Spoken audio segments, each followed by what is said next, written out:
동물농장 조지 오웰이 극찬한 최고의 풍자문학 완역본. 환상적인 모험에 숨겨진 인간과 사회에 대한 신랄한 풍자. 완역본으로 만나는 역사상 최고의 풍자문학 걸리버 여행기. 걸리버 여행기가 풍자문학이라고요? 걸리버 여행기가 1726년 처음 출간되었을 때 독자들의 반응은 폭발적이었다. 초판은 일주일 사이에 매진되었고 그 후 3주가 지나지 않아 1만 부가 판매되었으며 2년 이내에 프랑스어로 2번, 독일어와 네덜란드어로 한 번씩 번역되었다. 스위프트는 이 작품의 의도는 세상 사람들을 즐겁게 해주려는 것이 아니라 환하게 만들려는 것이라고 말했다. 그 말대로 걸리버 여행기는 1726년 출판되었을 때부터 엄청난 인기와 논란을 동시에 불러일으켰으며 신랄한 묘사로 인해 내용이 삭제되거나 금서로 뒤집음되기까지 했다. 그랬었군요. 처음 들어보는 이야기네요. 풍자문학의 대가 스위프트는 걸리버의 환상적인 모험담을 통해 부패한 당대의 정치사회와 인간 문명을 통렬하게 비판한다. 하지만 많은 사람들이 걸리버 여행기를 아동문학으로 기억한다. 이는 많은 판본들이 원전의 인간 혐오적인 태도와 사회 비판적인 부분을 잘라내고 신나는 모험만 남겼기 때문이다. 하지만 이런 걸리버 여행기로는 원전을 제대로 이해할 수 없다.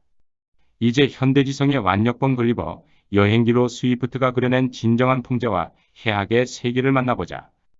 소인국에서 말의 나라까지 반어와 재치가 넘쳐나는 풍자의 세계. 걸리버 여행기는 풍자문학의 전형으로 당시의 현실을 놀랍도록 신랄하게 풍자했다. 이야기는 4부로 구성되어 있는데 4가지 다른 각도에서 인간의 모습을 조명하기 위해서다. 1부에서부터 3부를 지나는 동안 점점 세워지며 인간을 닮은 괴수 야후가 등장하는 4부에서 절정을 이룬다. 야후가 괴수였어요? 흥미돋는데요. 현실을 풍자했다니 더욱 궁금해지네요. 1부의 릴리퍼 소인국 궁정은 영국 궁정을 그대로 옮겨놓은 듯하다.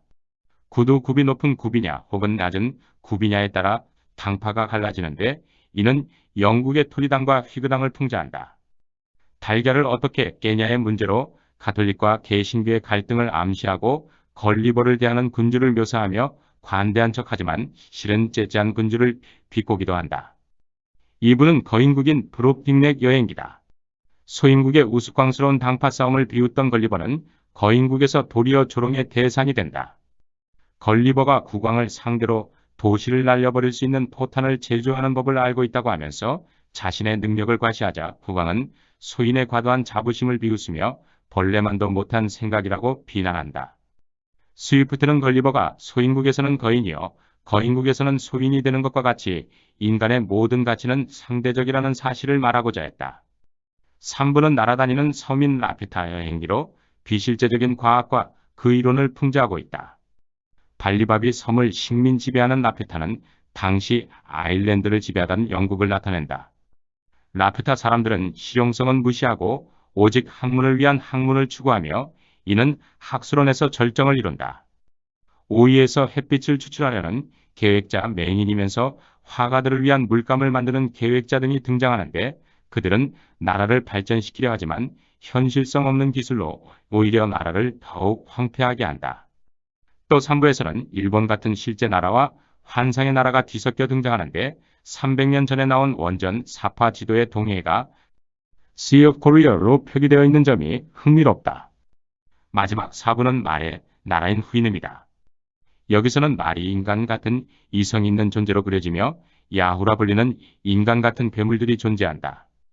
걸리버는 후이눔에서 법관, 의사, 정치가 등의 지도층 인사들을 사기꾼으로 매도하는데 통쾌하면서 때로는 지나치지 않은가 생각될 만큼 날카롭다. 그런데 그렇게 인간 세상을 돌아볼수록 걸리버는 짐승만도 못한 야후와 인간의 공통점을 깨닫고 혼란에 빠지고 만다. 결국 모든 여행을 마치고 난 걸리버는 인간을 야후와 동일시하며 인간 혐오증에 빠진 단미치광이로서 고향에 은둔하게 되는데 이 결말은 우리에게 많은 것을 시사한다. 사파와 해제로 만나는 깊이 있는 걸리버 여행기. 스위프트는 일관되게 당시의 정치 상황을 풍자했다. 그렇게 걸리버 여행기에는 아일랜드를 수탈하는 영국에 대한 분노, 가톨릭과 개신교의 끝없는 다툼과 의미 없는 당파 싸움에 대한 환멸, 과학주의에 대한 의심의 시선 등이 깔려 있다. 걸리버 여행기를 보다 풍성하게 읽어내기 위해서는 시대적 흐름과 스위프트라는 인물을 먼저 이해해야 한다. 현대지성 클래식의 걸리버 여행기는 50페이지에 달하는 해제와 작품 해설로 이해에 큰 도움을 준다. 걸리버라는 인물을 내세운 스위프트처럼 대화 형식으로 구성해 흥미를 더한다. 또한 19세기 세계적인 사파가에 떠나서 레컴의 사파를 수록하여 각 장면을 한층 더 생생하게 묘사했다. 스위프트의 신랄한 묘사는 당대를 뛰어넘어 현재까지도 유효하다. 조지 오웰은 이 책은 아무리 읽어도 지겹지 않으며 다른 모든 책들을 파괴하고 오로지 6권만 골라야 한다면 그 중에 하나로 이 책을 고를 것이다. 라고 했으며 영국 문학사가 조지 세인츠베리는 스위프트는 세계 문학사를 통틀어 가장 위대하고 가장 완전한 재미의 원천이다라고 평했다. 미국 시사 주간지 뉴스위크는 걸리버 여행기를 역대 최고의 책 100권으로 선정했고 서울대학교, 뉴욕 공공도서관, 세인트 존스 대학, 오프라 윈프리 북클럽의 필독서 목록에도 빠지지 않는다. 풍자문학의 걸작 걸리버 여행기를 만나보자. 세월이 지나도 바래지 않는 날카로운 풍자가 감동과 깨달음을 줄 것이다. 수고하셨어요. 소개 감사합니다. 모르던 사실을 알게 되었네요. 들어주셔서 감사합니다. 다음에 또 뵙죠. 네. 우리는 교양 및 뿜뿜. 우리는 교양 및 뿜뿜.